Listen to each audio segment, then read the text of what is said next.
Welcome back to Hannity. There was a nationwide panic among food stamp users over the weekend after a power outage during a routine computer test resulted in the failure of the EBT system. Now, users in 17 states found themselves unable to use their food stamp cards beginning on Saturday morning.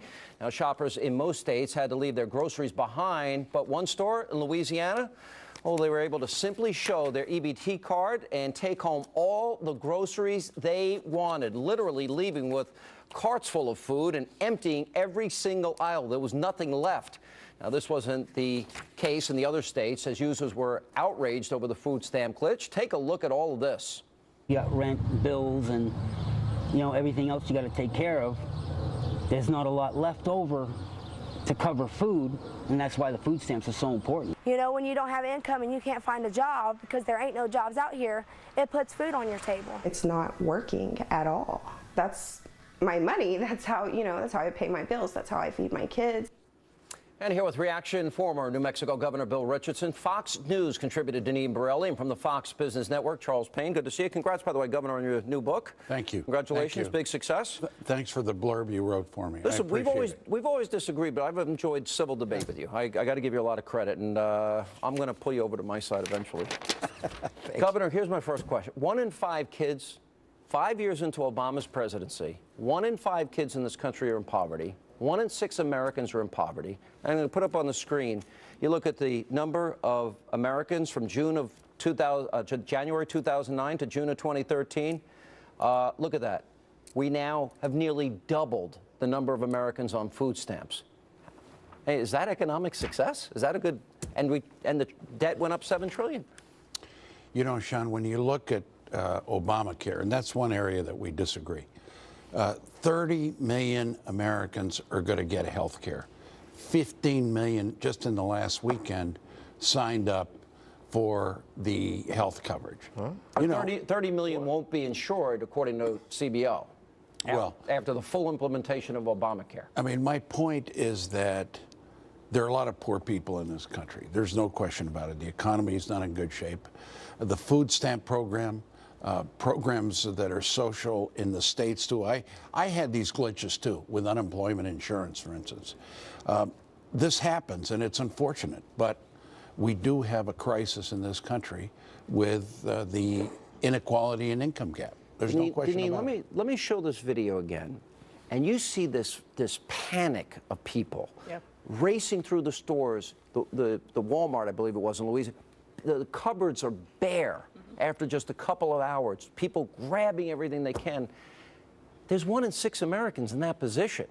Didn't the president promise we'd get out of that? Well, there are so many broken promises from President Obama, from Obamacare to our employment situation in our country, where he said the spending would create more jobs and keep our unemployment low, when in fact it has not. This is proof. This video shows it's proof that government will fail you every time, and you're on your own. From this computer breakdown to the breakdown with the exchanges for Obamacare, people are looking to government to provide their wants and needs, when in fact it's not government's role. But not only that, government will fail you every time. I know that liberalism, probably there are a lot of liberals, and I would even argue that Governor Richardson, although you had a pretty good economy when you were governor, you gave tax cuts in your state, if I remember correctly. Yes, I did.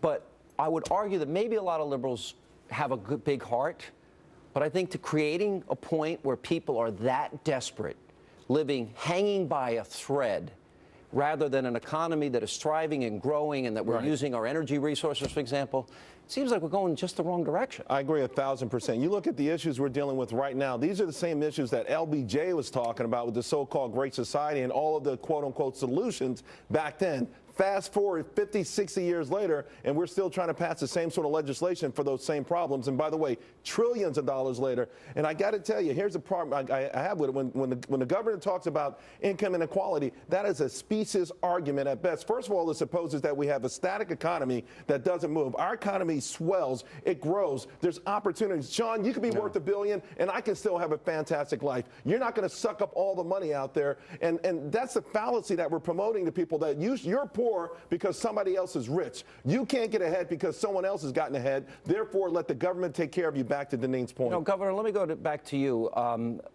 One of the things that I think is most startling, because people will hear, when they hear news about the unemployment numbers going down, there's one big problem with that. The labor participation rate is so low now that if it was the same number than when the president took office, we'd have 11 to 12, you're the economist, 11, correct me if I'm wrong, it'd be about 11% unemployment in the country. How could we have accumulated $7 trillion in debt, double the number of people on food stamps, and have fewer people working in terms of real numbers? That's why did this whole thing fail the way it did? Look, I think what is important that we concentrate on in this country is economic growth agenda. Tax reform, regulatory reform, investments in education. Deficit reduction is important, but what people want is jobs. What people want is economic growth. Why don't we drill? Technology. Why don't we go for oil shale? Why don't we go for natural gas? No, I'm for that, Sean, but I think we also have a balanced effort in energy. Renewable energy, oil and gas extraction, shale gas. But permits on federal lands have gone down 40% under this president. No, they've gone up. No, private lands. Private lands. It's the private lands that are providing. If you combine the federal and the private, it's gone up. No, the federal went down, the private went up. The shale gas boom has enabled us, I think, because of energy efficiency, to become, and oil and gas extraction, to become the biggest energy producer in the world, surpassing Russia and Saudi Arabia. If I'm a Saudi billionaire, I'm thinking America's stupid. Well, Obama has a war on fossil fuels. He said he did not like coal before he was elected. We have thousands of coal miners who are out of jobs. This is driving more Americans to the government plantation. And you're going to see more of these people being in these desperate situations because unemployment is so high. All right, last question. Bob Costas chimes in on the controversy over the Redskins' nickname during halftime. Any of you have a problem with the name Washington Redskins? You know what, I got to tell you, I go to a lot of Redskins games, and I always saw it as a proud, you know, really, I mean, a proud warrior type of symbol. I joke around and say, now, if it was the Cleveland Indians, maybe you might have a, you know, that's a little bit of a caricature, but the Redskins and the way they've treated it, you know, is a proud, and, you know, so whenever I say that or talk about it, immediately people tweet, well, how about if it was a black face with this and that? You know, if it was a black warrior Zulu type, I wouldn't be upset about it. I have a little bit of a problem. In New Mexico, we had a debate, Native Americans or Indians, 12% of our population. And then at the time, I remember it's 5 or 6 years ago, the preference was Native Americans.